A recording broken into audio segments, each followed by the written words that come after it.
आज हम सीखेंगे नूह के बारे में।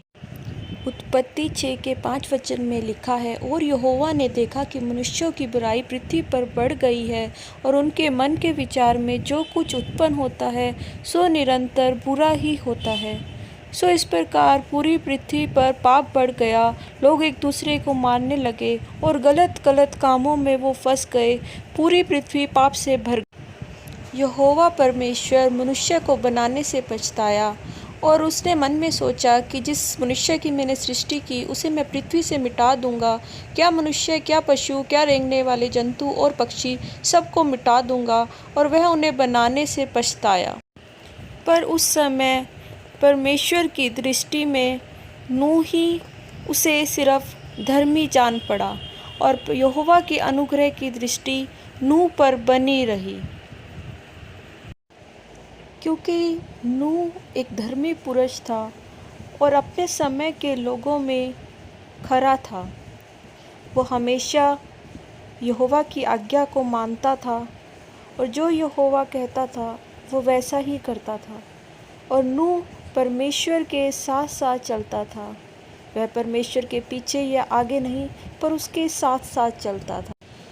उत्पत्ति 6 के 13 वचन में लिखा है, परमेश्वर ने नूह से कहा, सब प्राणियों का अंत करने का प्रश्न मेरे सामने आ गया है, क्योंकि उनके कारण पृथ्वी उपद्रव से भर गई है, इसलिए मैं उनको पृथ्वी समेत नाश कर डालूंगा। और परमेश्वर ने नूह से कहा कि तू गोपेर वृक्ष की लकड़ी का एक जहाज बना ले और उसमें कोठरियाँ बनाना, और सब जीवित प्राणियों में से तू एक एक जाति के दो दो अर्थात एक नर और एक मादा जहाज में ले जाकर अपने साथ जीवित रखना। और भांति भांति का भोज्य पदार्थ जो खाया जाता है उनको तू लेकर अपने पास इकट्ठा कर रखना, जो तेरे और उनके भोजन के लिए होगा। परमेश्वर ने इस आज्ञा के अनुसार नूह ने किया। जैसा परमेश्वर ने कहा वैसा ही नूह ने किया। और नूह ने अपने बेटों की सहायता से गोपेर वृक्ष का जहाज बनाया। जैसा जैसा परमेश्वर ने उसकी लंबाई और चौड़ाई बताई, वैसा ही नूह ने उस जहाज को बनाना आरंभ किया। और वह बाकी लोगों को भी उस समय अगर हम सोचें, वह बोलता होगा कि परमेश्वर ने कैसे पृथ्वी को नष्ट करने जा रहा है, पर उस समय लोगों ने उसकी बात पर शायद विश्वास ना किया होगा, क्योंकि उस समय बारिश ना होती थी। वे उसका मजाक उतारते रहते थे।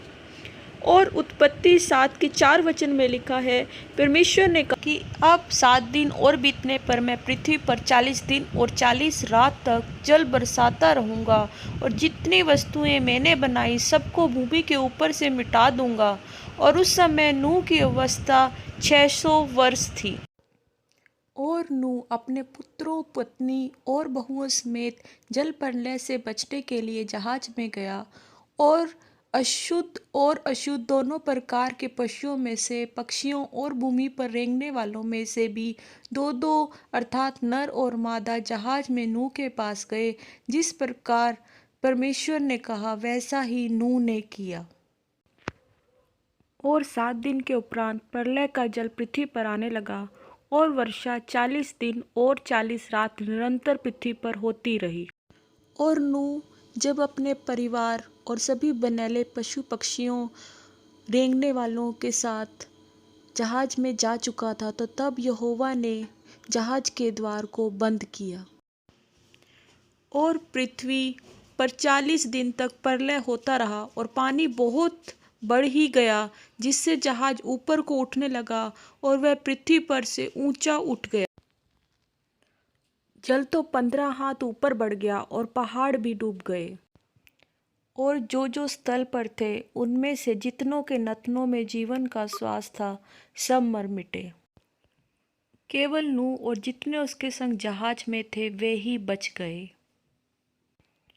और परमेश्वर ने नूह की और जितने बनेले पशु और घरेलू पशु उसके संग जहाज में थे उन सबों की सुधि ली। और 150 दिन के पश्चात जल पृथ्वी पर से लगातार घटने लगा। 7वें महीने के 17वें दिन को जहाज अरारात नामक पहाड़ पर टिक गया। फिर ऐसा हुआ, 40 दिन के पश्चात नूह ने अपने बनाए हुए जहाज की खिड़की को खोलकर एक कौवा उड़ा दिया। फिर उसने अपने पास से कबूतरी को उड़ा दिया कि देखे जल भूमि से घट गया कि नहीं।